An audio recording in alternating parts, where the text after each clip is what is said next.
I think we have three strategic challengers right now around the world. It's Russia, China, and Iran. And they talk to each other. And this is what the Russian sources that I read in the original Russian call the death of a thousand cuts. And the death, what they mean is the death of the West, the death of the United States. So what we see in the Middle East, regionally, the principal adversary is Iran. They activate their proxies in Yemen, the Houthis, in Lebanon, Hezbollah, and Hamas in Gaza. And they are trying to pin us down so that we have less attention, less resources, and less stamina in the theaters in Europe, Ukraine, and in the South East Asia, primarily Taiwan. So, Dr. Cohen, we had Admiral James Stavridis, who's a Bloomberg opinion columnist, yesterday published a column here on the Bloomberg terminal where he, argued for a very forcible and notable response here. Do you think there's a political will within this administration, within Washington, for something more than we might typically do?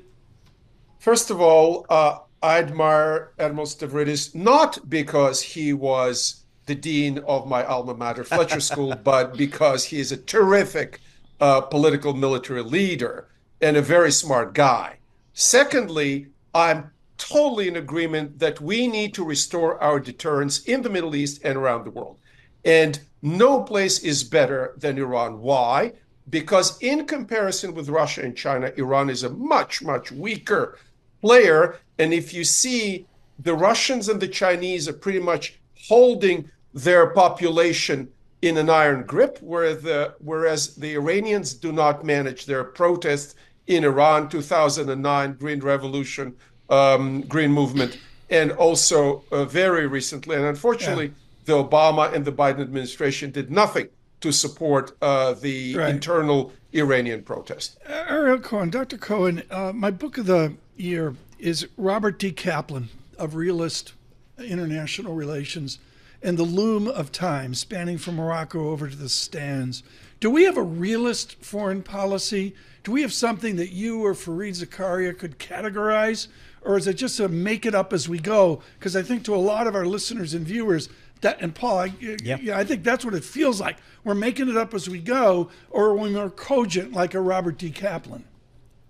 We absolutely need a strong, engaged, international, realist foreign policy. It's not about promotion of democracy. It's not about the neocon ideas, but it's also the current, ad lib, figure it out as you go, is not working. We're losing credibility from Afghanistan to the delays in Ukraine, to the lack of decision vis-a-vis Iran. Iran is a challenger. We need to restore our deterrent capacity. Very quickly, Dr. Cohen, do you agree with Anne Marie Horton that this is all about the White House and Congress is really not involved?